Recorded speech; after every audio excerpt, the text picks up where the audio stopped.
Evet, sağlam.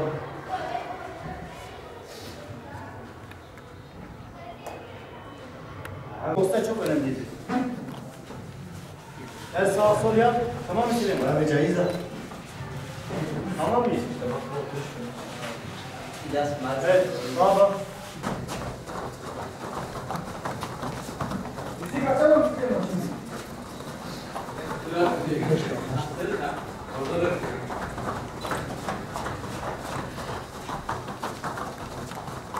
Evet, abi. Abi. Biraz konuşalım.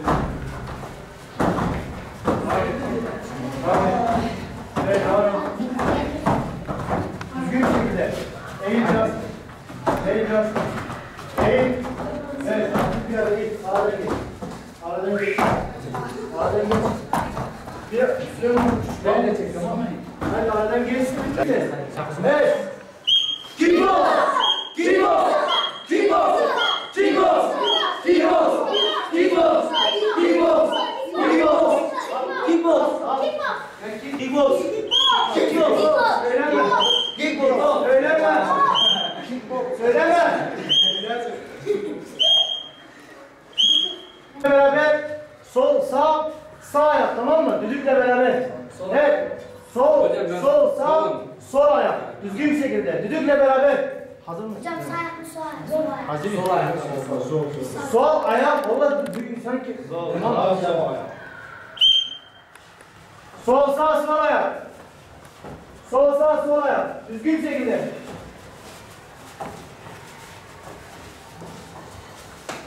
Evet, sol sağ sol ayak.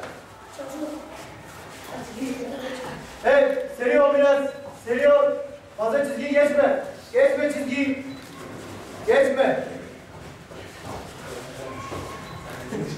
Reis daha mı oluyor? Hayır.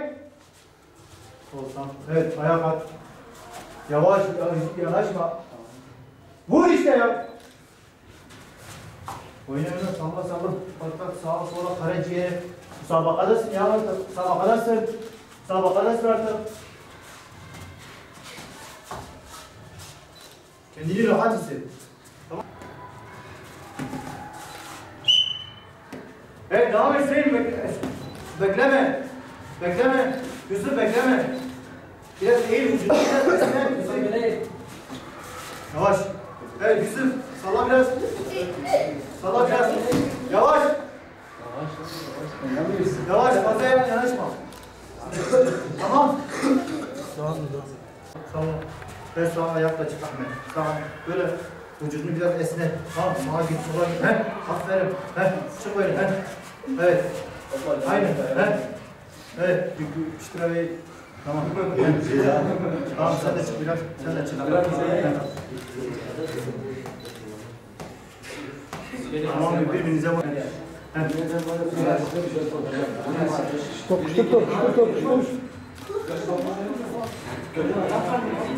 Biraz yanaş. Biraz yumruk. Sadece yumruk. Uzaklaş, tekme al.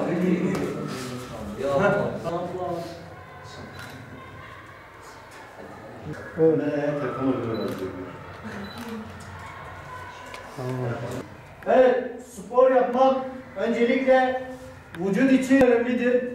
Bizim için kickbox sadece bir dövüş sanatı değil, aynı zamanda iyi bir ahlaklı bir sporcu yetiştirmek evvela antrenörün görevidir. Sporcu sadece spora gelip de spor yapmak değildir. Bunun yanında spora geldiği zaman birçok bir şeyler öğreniyor. Bunun yanında mesela ahlak, bizim için önemli olan ahlaktır. Spor salonlara gitmemiz lazım. Ve bu spor salonlarda bol bol spor yapmamız lazım. Spor yaptığımız zaman vücut için en sağlıklısı kickbox'tur. Kickbox bunun yanında sadece bir dövüş sanatı değildir. Yüce Rabbimizin bize emanet ettiği bu vücudumuzu sağlıklı bir şekilde onu temin etmektir. Spor salonunda ne öğrendiysek dışarıda düzgün, ahlaklı bir şekilde, terbiyeli bir sporcuya yakışır bir şekilde davranmamız lazım. Evvela serseriler gibi değil. Onun için sizden istirhamım olacak. Spora başladığınız zaman bütün kavgaları önünü aşmamız lazım. Dışarılarda hiçbir zaman kavga etmememiz lazım. Evet, daha biraz arkadakiler böyle şey olsun. Evet, hareketli olun. Hareketli olun. Evet. Evet. Yavaş. Yavaş. Yavaş.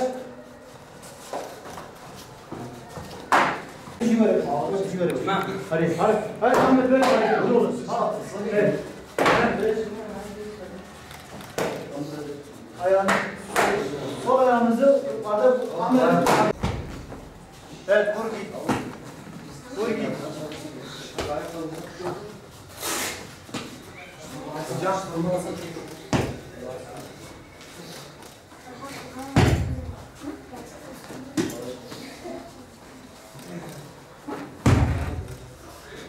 Şu anda bizim kadrolu antrenörümüz bir atletizm antrenörümüz var şu anda. Ondan sonra halk eğitimle işbirliği yaparak halk eğitimle şu anda voleybol, kickbox, karate, zaman zaman tekvando hocamız da var. Halk eğitimle işbirliği yaparak şu anda yaklaşık 250-300 öğrencimiz burada faal olarak spor yapmaktadır. Bu sporla birlikte bizim hocalarım sağ olsun, yani kickbox hocamız Mustafa hocam, karate hocamız Ziya hocam, bununla beraber sporla birlikte ahlak, edep dersi de çocuklara aşılıyorlar sağ olsunlar. Zaten spordan önce bugün ahlak gerçekten yozlaşmış. Yani en ağırlığı ona vermemiz lazım, yani spordan önce. Yani elimizden geleni yapıyoruz. Şu anda birkaç eksiğimiz var Allah'a şükür. Şimdi bir 15-20 gün sonra basketbol hocamız da gelecek.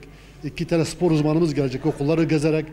Yani spora ehil olanlar spor taraması için spor yetenekli çocukları da keşfedilecek Allah'ın izniyle önümüzdeki dönemlerde. Yani şu anda salonumuz pek kaldırmıyor artık. Bizim ilçemiz büyümüş. Salon talebimiz olduğu bakanımız da söz verdi. İnşallah o da olacak ileride. Kaymakamımızın, il müdürünün desteğiyle ileride bir kompleks kurmayı düşünüyorlar. Şu anda bizim gerçek spor bünyemizde kaldırmıyor bu öğrencileri. Bunlar da hem ahlak hem spor hem yetenek, hangi yetenekler var bunlarda, hangi spor dalında daha başarılıdır, bunu keşfedecekler. Okullara gezerek keşfedecekler ve yönlendirecekler. Gençliğe tavsiyemiz yani kötü alışkanlıktan uzak durmaları. Spor alanımız 24 saat açık, hemen 24 saat. Gençlik merkeziyle birlikte diyebilirim 24 saat açık yani. Saat 1'e kadar açığız. Hatta gerekirse sabaha kadar da açık kalırız yani. Yeter ki istek gelsin. Yani bütün gençlerimizi ben gençlik spora davet ediyorum ve teşvik ediyoruz. Burada hem sporlarını yaparlar, hem manevi hem beden rahatlığı için, bedenin sağlığı için. Yani bunlar önemli şeyler. Tabii biz bunları gençleri davet ediyoruz. Gençlerimiz gelsin, görsün faaliyetlerimizi, memnuniyetlerini bildirsin bize. Eksiklerimiz varsa onu söylesin. Kickbox antrenörü Mustafa Özel. Yaklaşık 15-20 yıldır bu mesleği yapıyorum. Öncelikle Halk Eğitim Müdürü Sayın Orhan Şaşmaz hocama, aynı zamanda Gençlik İlçe Müdürü Sayın Hüseyin Tunç hocama yer tahsisi için müdürlerime sonsuz teşekkür ederim. Burada kickbox halk eğitim bünyesinde açtım ücretsiz çocuklara. Bir nevi de olsa çocuklara bir şeyler öğretebildiysek, burada ücretsiz vermemin nedeni en azından çocuklarımıza bir şeyler öğretmek, çocuklarımızı kötü alışkanlıklardan kurtarmak, çocuklarımızı spora teşvik etmek. Kickbox'un tabii ki her spor dalının faydası vardır ama kickbox'un ayrı bir spor faydası var.